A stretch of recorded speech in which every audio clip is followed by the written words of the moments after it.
Bonjour à tous. On va commencer un nouveau chapitre intitulé Problème de la commande optimale. Bon, comme nous l'avons vu précédemment, une commande par retour d'état se basait sur le schéma suivant.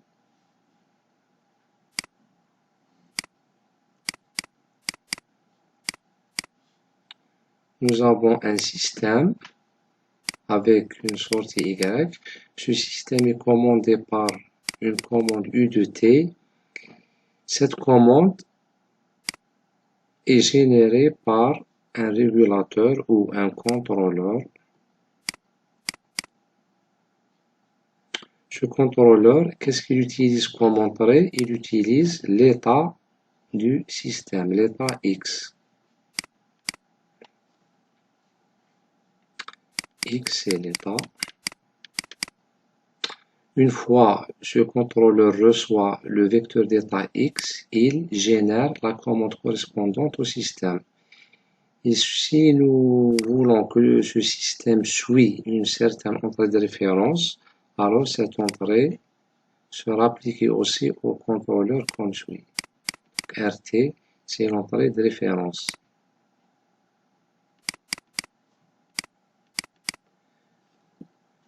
Alors,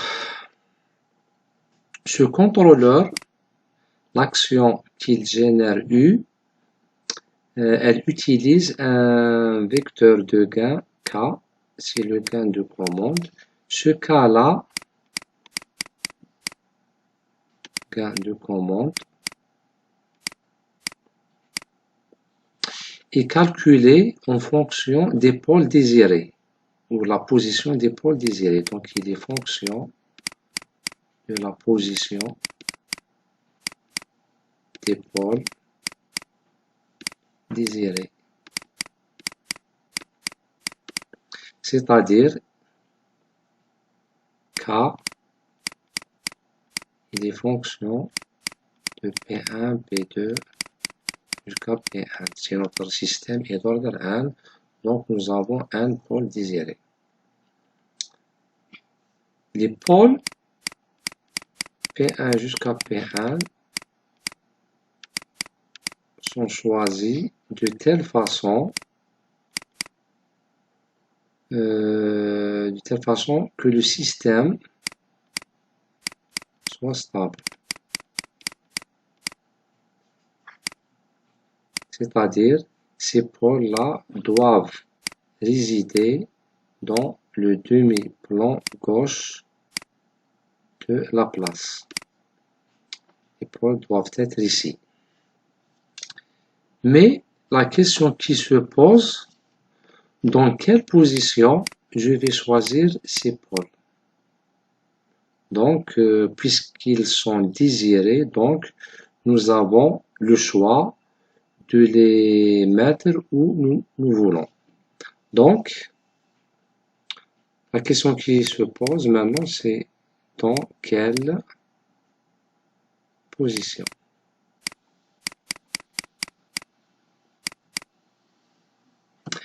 Et c'est cette question qui va nous mener à la notion de commande optimale, c'est-à-dire comment choisir ces positions. Donc, ces positions doivent être choisies d'une manière, donc,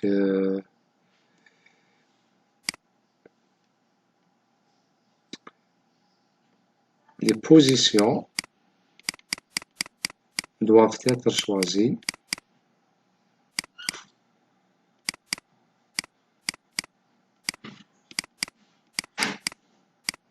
d'une manière optimale. Okay? Donc, le mot optimal est introduit maintenant, c'est-à-dire trouver les meilleures positions. Okay? Optimal veut dire meilleure position.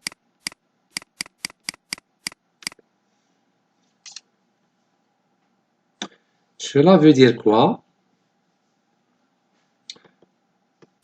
Cela veut dire, si par exemple les pôles sont ici, nous avons vu que la commande correspondante U était très grande. U ici va être élevée. Et si les pôles sont ici, la commande U va être bon, ici la commande elle est élevée et le temps et le système il est rapide. Okay. Ici la commande elle est faible, mais la réponse elle est lente. Lente réponse. Et ici la réponse elle est rapide. C'est-à-dire avec chaque situation, nous avons un inconvénient et un avantage.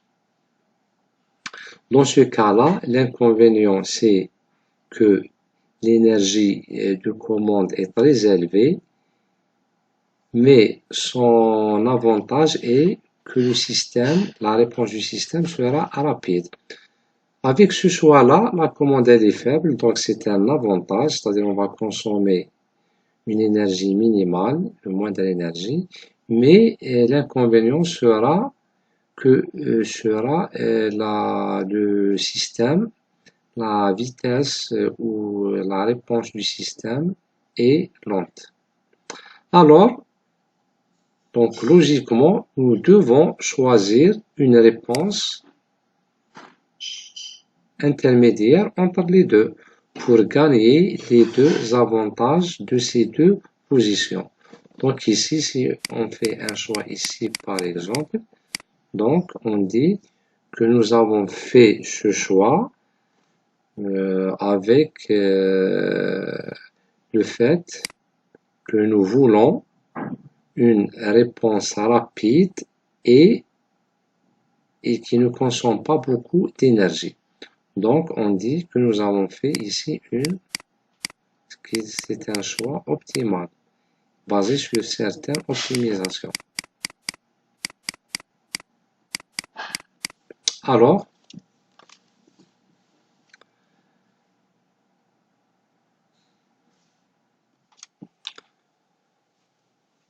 donc le but de la commande optimale sera de choisir, donc but de commande optimale,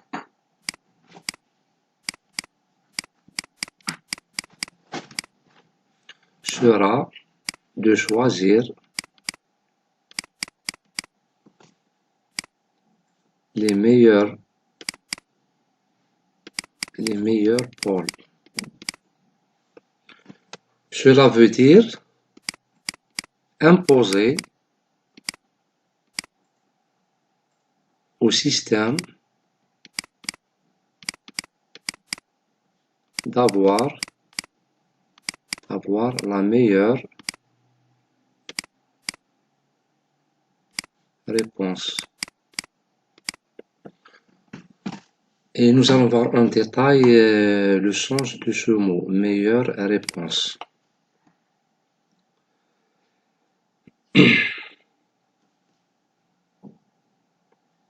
Alors, pour cela, lorsqu'on dit meilleur ou choisir des meilleures positions, cela veut dire que nous allons utiliser une opération mathématique appelée optimisation.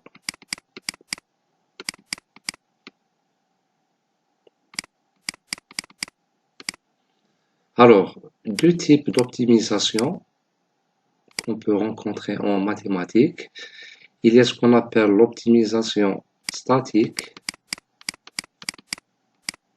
et l'optimisation dynamique. L'optimisation statique concerne les fonctions ordinaires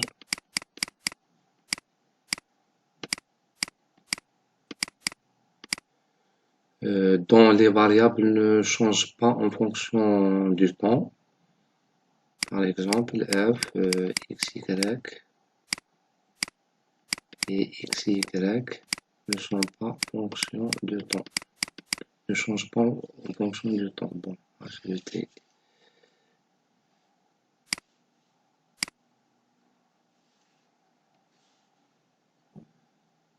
J de t par exemple ne sont pas fonction de temps. Pour l'optimisation dynamique, les variables x, y sont fonction de temps. C'est-à-dire ici f, x, y, tel que x, y évolue en fonction d'une certaine fonction temporelle.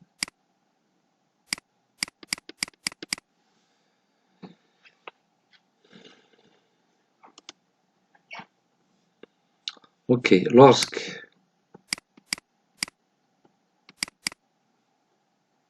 combine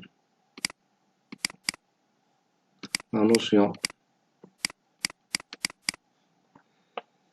de commande avec la notion d'optimisation,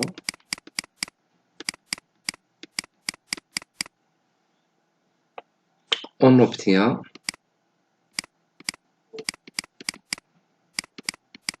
ce qu'on appelle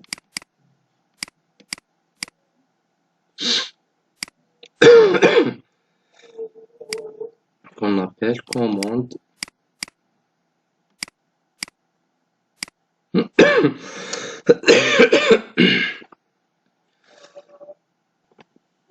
optimale.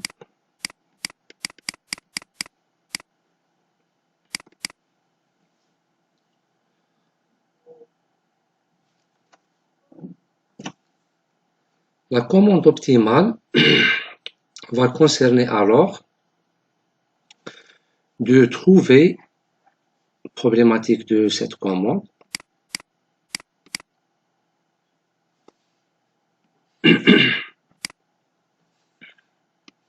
C'est quoi la commande optimale?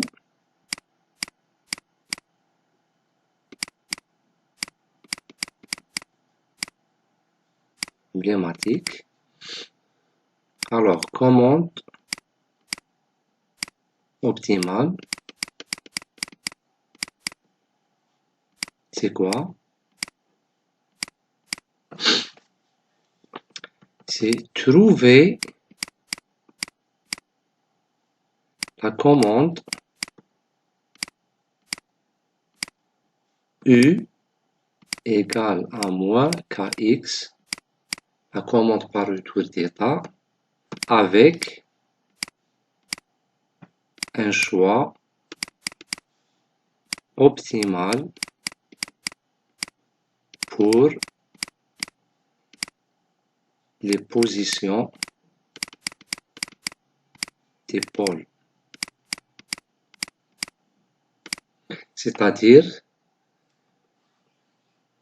générer la loi U égale à moins kx avec un choix très judicieux et optimal pour les positions des pôles. C'est la définition générale de la commande optimale. Ici, donc, on peut dire que le choix du gain K est optimal. Cela veut dire que K, il est fonction des positions P1 jusqu'à Pn.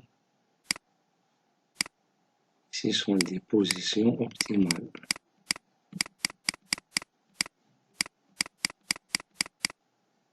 C'est-à-dire les meilleures positions qui vont nous donner la meilleure réponse du système. Une commande optimale nécessite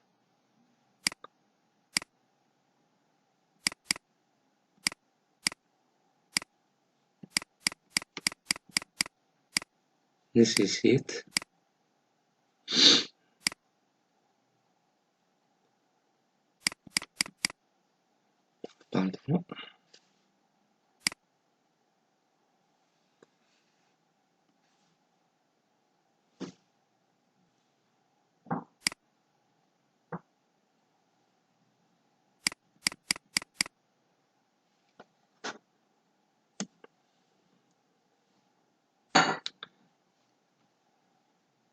nécessite trois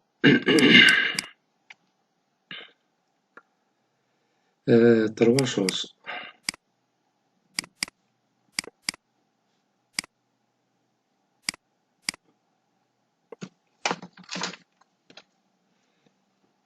Un modèle d'état,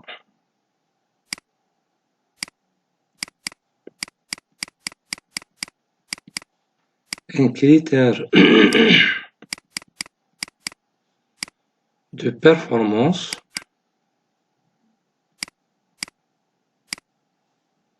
et enfin les conditions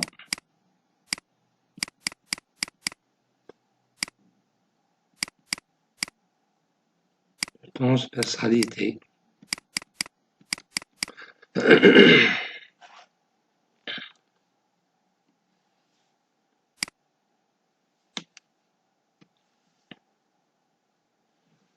On va détailler ces trois points dans ce qui suit.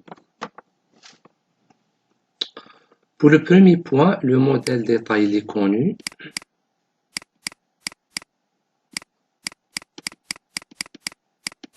Modèle d'état, c'est-à-dire trouver le modèle représentant ce système. C'est AX plus BU, Y égale à CX plus DU. Et nous avons vu tout ça en détail. Pour le deuxième point, critères de performance.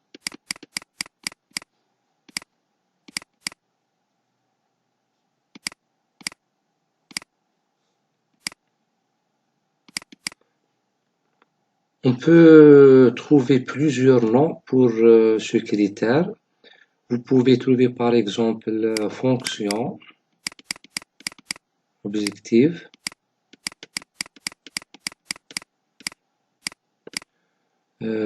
critère de performance, fonction, objectif,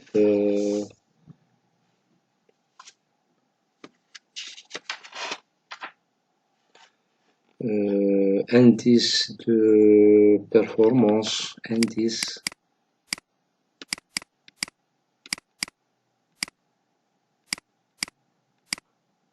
etc.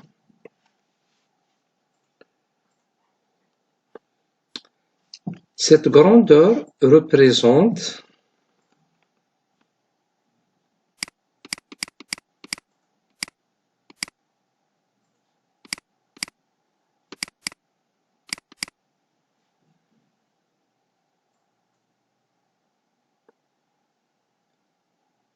une quantité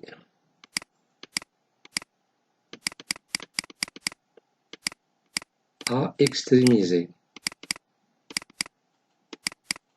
c'est-à-dire maximiser ou minimiser.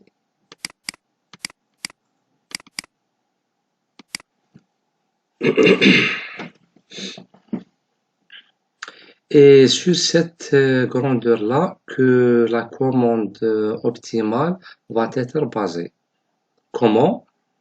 On va générer une commande optimale U tout en minimisant ce critère par exemple. Pour le troisième cas, si les conditions de transversalité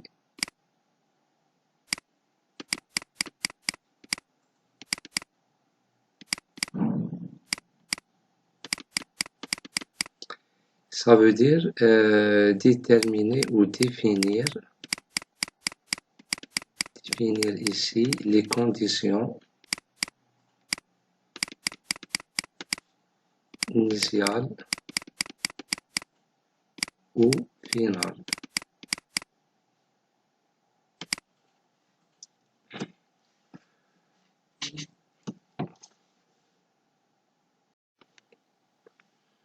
Je vais détailler maintenant le point le plus important qui est le critère de performance.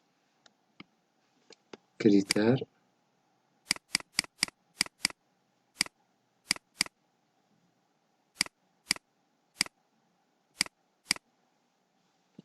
okay.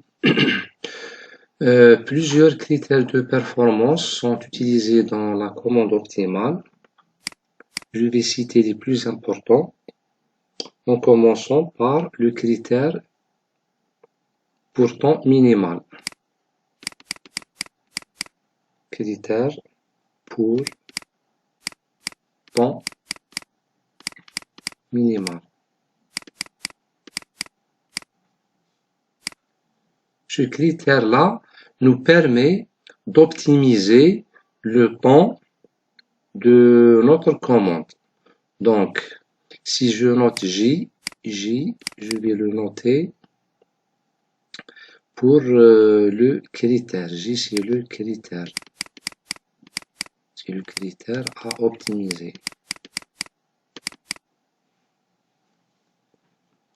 Alors, pour le temps minimal, J va être égal à intégrale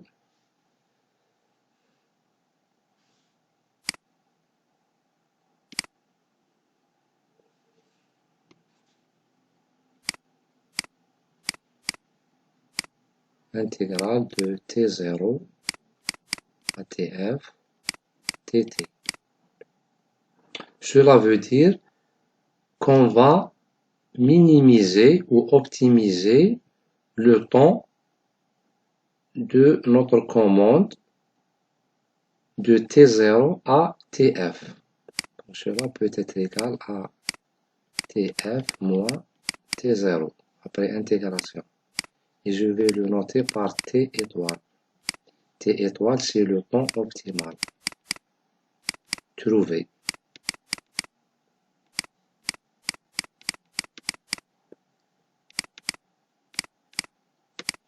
Cette formule-là s'avère simple, mais elle cache derrière elle des notions et des applications très importantes dans la théorie de la commande.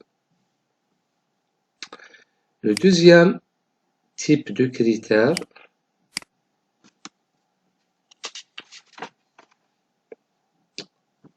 est utilisé lorsqu'on cherche à optimiser un certain système en minimisant l'amplitude du signal.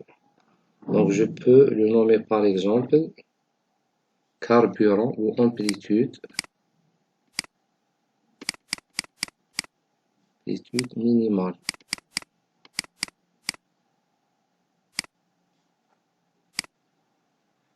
Donc comment je vais minimiser l'amplitude? Si par exemple on considère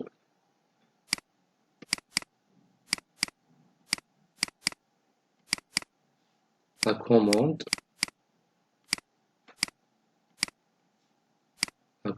U de T, alors je vais la générer tout en utilisant une amplitude minimale pour cette commande. Donc J doit être égal, J dont je vais minimiser, doit être égal à l'amplitude de la commande U dt. Bien sûr, entre T0 et Tf. Ici, je vais minimiser J, qui est équivalent à minimiser cette expression-là. Et la minimisation de cette expression est équivalente à la minimisation de la commande, de l'amplitude de la commande U. Donc, dans ce cas, le système va être commandé en utilisant le minimum d'amplitude de commande. Si nous avons par exemple un système qui contient plusieurs boucles et chaque boucle est commandée, c'est-à-dire, je sais pas, plusieurs boucles de système multivariable par exemple, chaque boucle est commandée par une commande différente jusqu'à UN. Alors, dans ce cas, le critère de performance sera constitué par la somme de ces commandes. Donc, on doit minimiser la somme des commandes UI et bien sûr pondérer par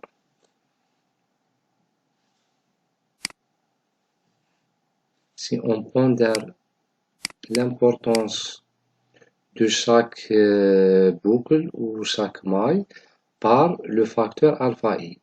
Donc ce alpha i va refléter l'importance ou la pondération de chaque maille entre T0 et Tf. Donc ici, on minimise l'amplitude du signal pour chaque maille. D'accord?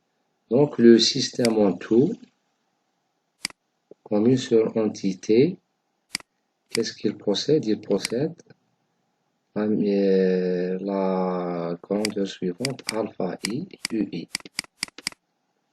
Ici, pour chaque sous-système, nous avons alpha 1, u1. Pour cette maille, nous avons alpha 2, u2.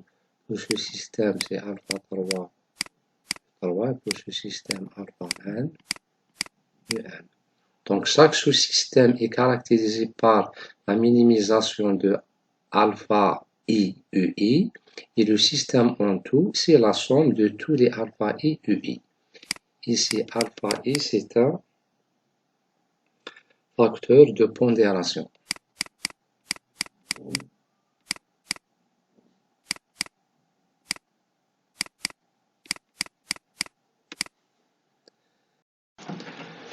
Le critère le plus important que nous allons rencontrer dans la commande optimale s'appelle critère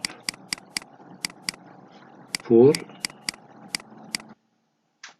énergie minimale.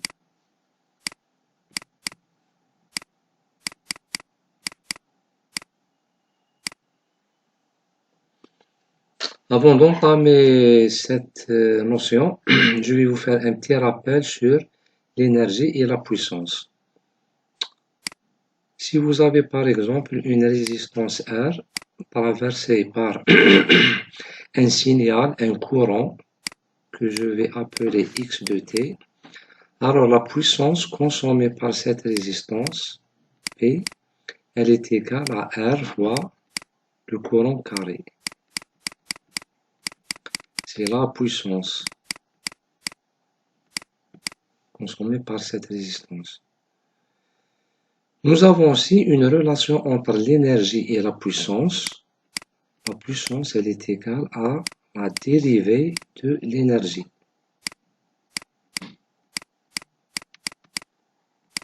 E, E c'est énergie. Et P c'est puissance.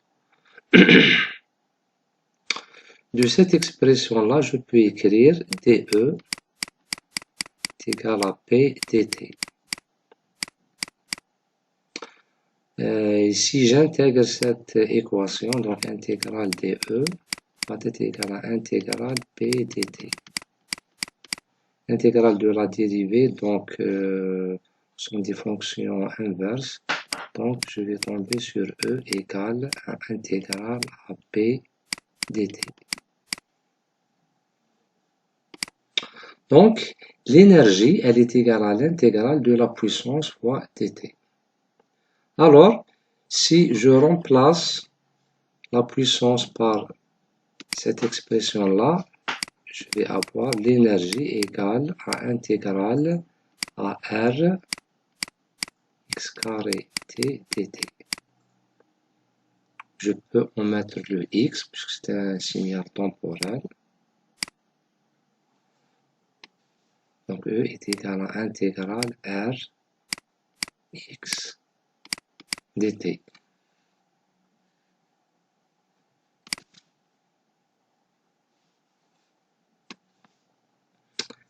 X au carré. C'est une expression très importante dans la commande optimale. Donc, on peut exprimer l'énergie consommée par la résistance R par cette expression-là. L'intégrale, bon, puisqu'on intègre par rapport au temps, donc on peut écrire ici de T0 à Tf. C'est l'énergie consommée dans l'intervalle de temps de T0 à Tf. Supposons que vous avez un réseau constitué de n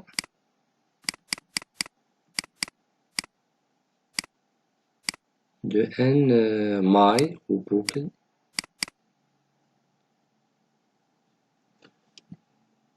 c'est-à-dire chaque réseau a une résistance RI, donc R1, parcourue par un courant X1, résistance R2 parcourue par un courant X2 jusqu'à R1, Xn.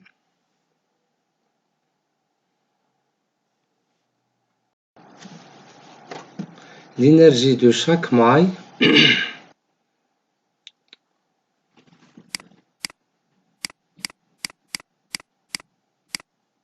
pour chaque maille, l'énergie consommée EI, c'est l'intégrale de T0 à TF RI XI au carré dt. Donc l'énergie totale sera la somme des énergies de chaque maille. Donc l'énergie totale, c'est la somme des EI qui est égale la somme des intégrales de T0 à TF RIX carré dt. Donc je peux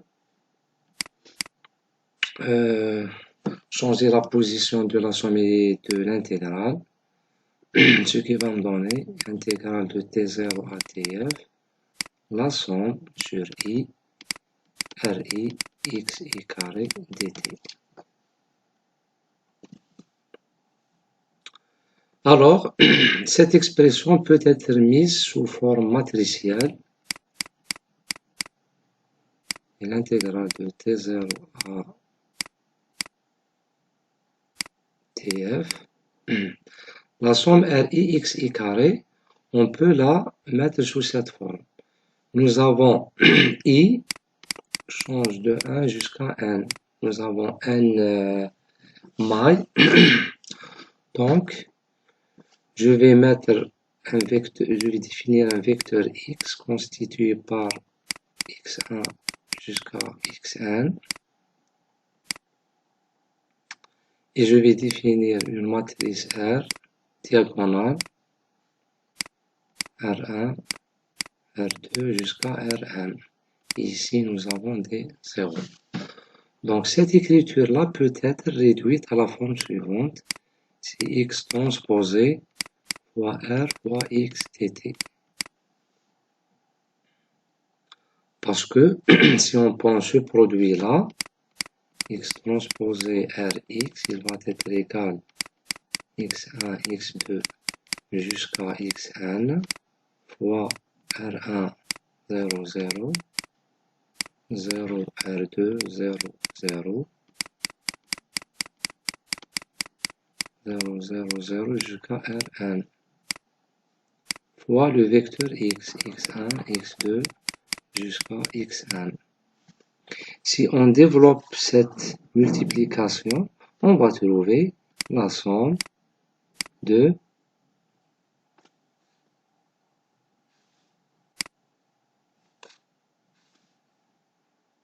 quoi? De Ri fois xi au carré. I égale à 1 jusqu'à n. Qui est exactement cette expression-là. Donc cette somme peut être remplacée directement. Donc cette somme peut être remplacée directement par x transposé Rx. Donc la forme générale de l'énergie peut être donnée comme suit. Donc c'est l'intégrale de T0 à TF x transposé Rx dt.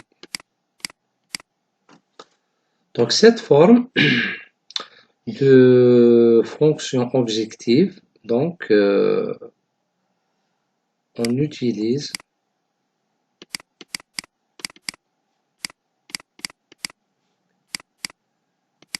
cette forme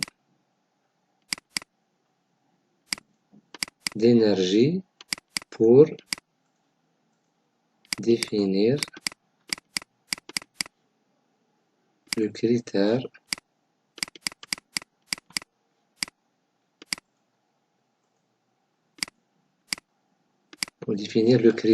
de performance. Donc, dans ce cas, le critère de performance est une énergie. Donc, le but sera de générer une commande U qui permet de minimiser l'énergie de la commande. Qu'est-ce que cela veut dire? Si nous avons un système, ce système-là, on va le commander dans l'espace d'état. On le commande, ici c'est le régulateur.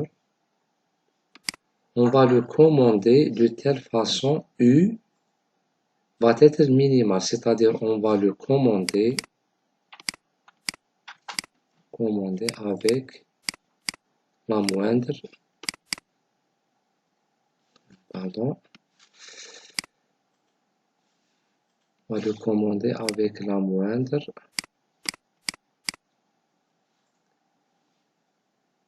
énergie de commande.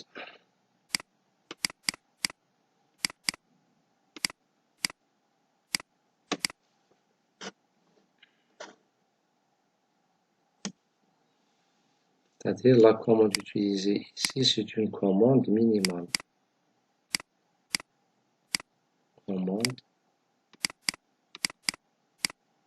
minimale en énergie.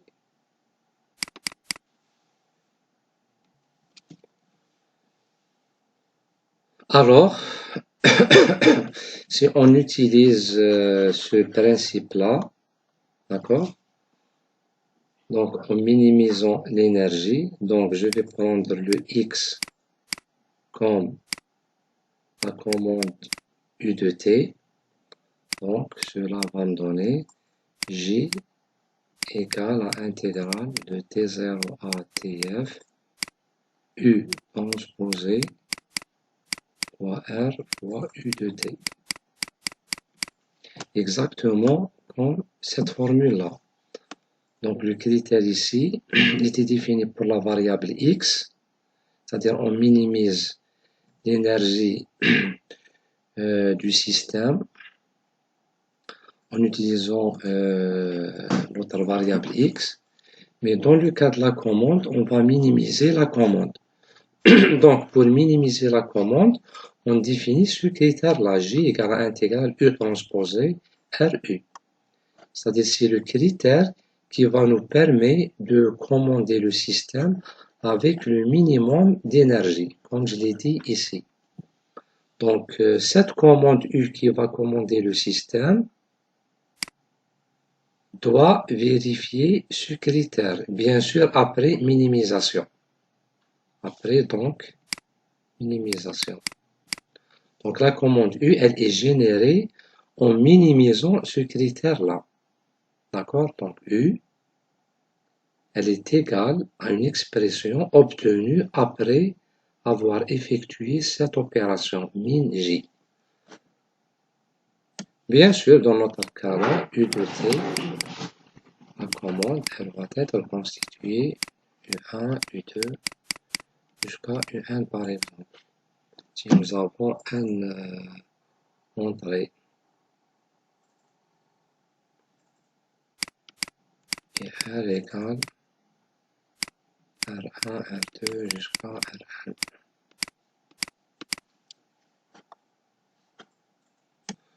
Dans ce même contexte, on peut utiliser un critère J qui minimise l'erreur de poursuite. Alors, dans ce cas, le J va être donc min erreur de poursuite. Min, il va être égal à E, erreur transposée, fois Q fois E, dt. D'accord, ici le E, c'est l'erreur de poursuite.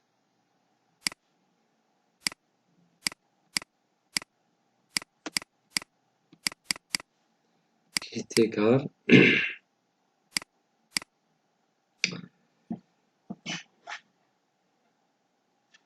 x réel, c'est l'état réel moins l'état désiré. Ok, c'est l'erreur E. Et Q, c'est une matrice de pondération qui va être égale, par exemple, Q1, Q2 jusqu'à Qn, dans lequel nous avons n variables. Mais généralement, en commande optimale, on n'utilise pas le symbole E, mais on utilise le symbole X, c'est-à-dire, au lieu d'utiliser E, on va utiliser le X. Donc, X ici représente la même grandeur que E. Donc, X, c'est l'erreur de poursuite.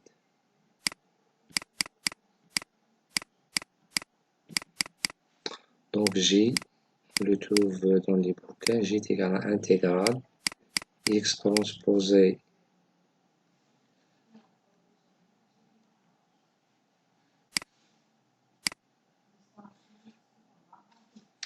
transposé Qx dt. Mais le X ici, c'est une erreur. X ici, c'est une erreur. Donc, ici, la commande va être générée en minimisant l'erreur entre la trajectoire désirée et la trajectoire réelle. Je peux vous faire ici un petit schéma. Maintenant, la commande U, c'est sur le régulateur. La commande U, elle est générée de telle façon qu'on minimise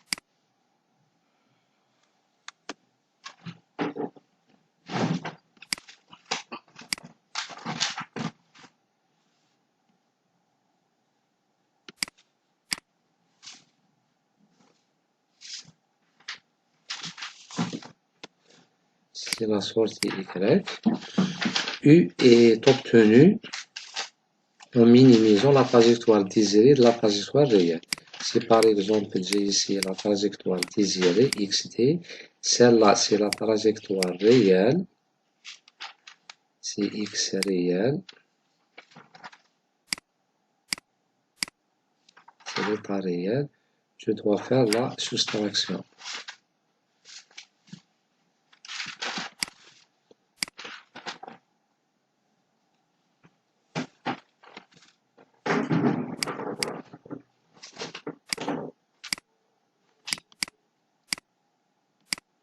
Donc x désiré moins x réel, et on minimise cette grandeur-là. Donc U est généré par le régulateur en minimisant l'erreur entre l'état réel et l'état désiré. Le quatrième type de critère que nous allons rencontrer dans la commande optimale, c'est le critère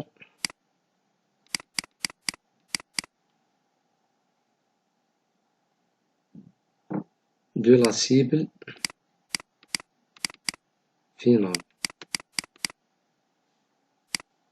Dans ce critère-là, on s'intéresse à minimiser l'erreur finale, c'est-à-dire minimiser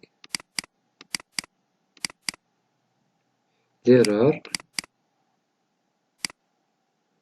entre la position finale de la cible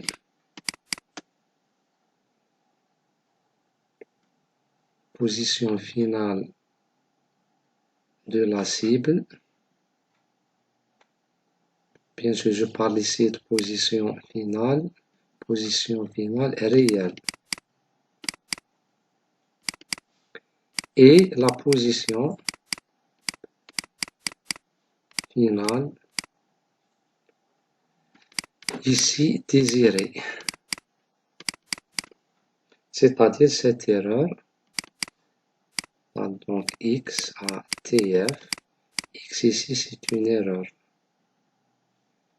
C'est-à-dire l'erreur finale, pour temps t égale à tf, va être la position réelle,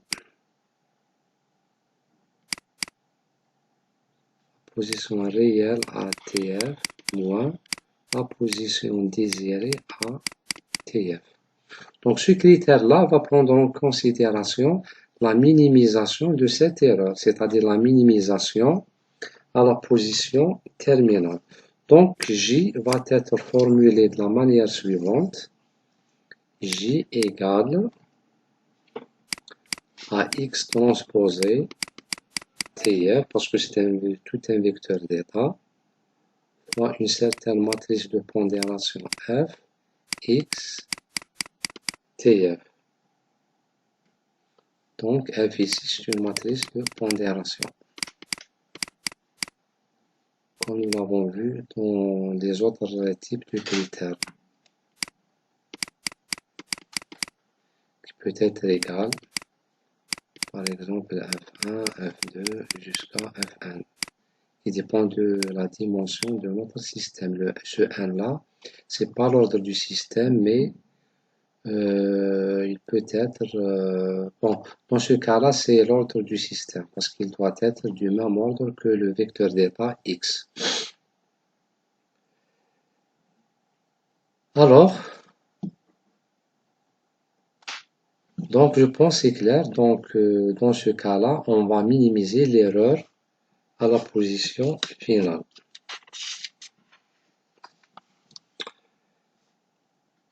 Maintenant, dans le cinquième type de critères, on va rassembler tous les critères que nous avons vus. Les 4 types de critères peuvent être récapitulés. Donc, c'est la combinaison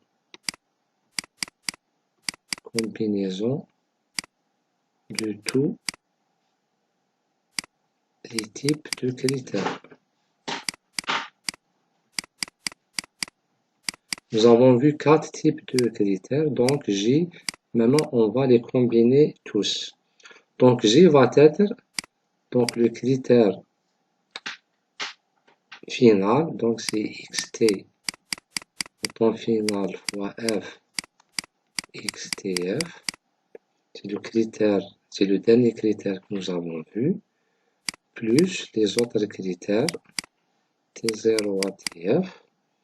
Nous avons le critère correspondant à l'erreur de poursuite, donc c'est x transposé plus x, plus le critère relatif à l'énergie de commande, c'est u transposé ru. Donc nous avons assemblé 3 types de critères. Celui-là, c'est le 4e critère. Celui-là, c'est le 3e que nous avons vu. Et celui-là, c'est le 2e critère. D'accord? Donc, ce critère veut dire générer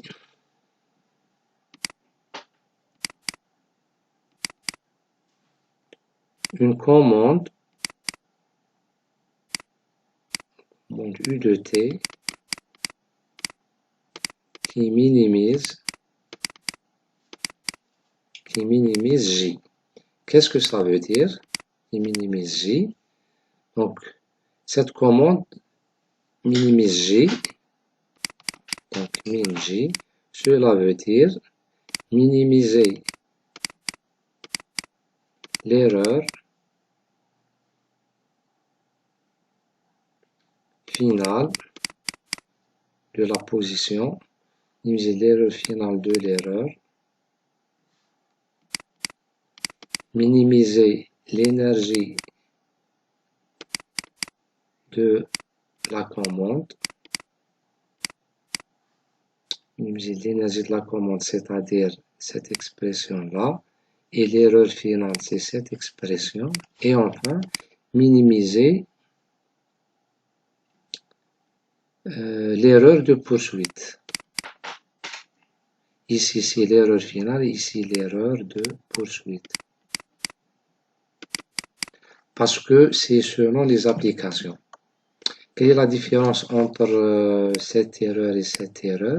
Ici, on minimise seulement la position finale, c'est-à-dire l'erreur de poursuite, elle peut ne pas être importante, mais la position finale, elle doit être importante.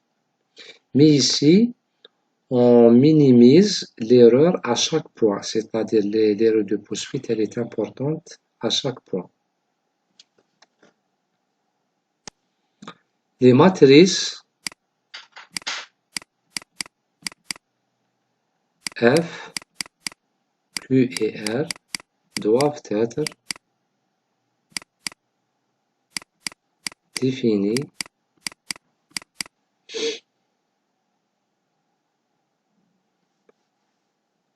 positives.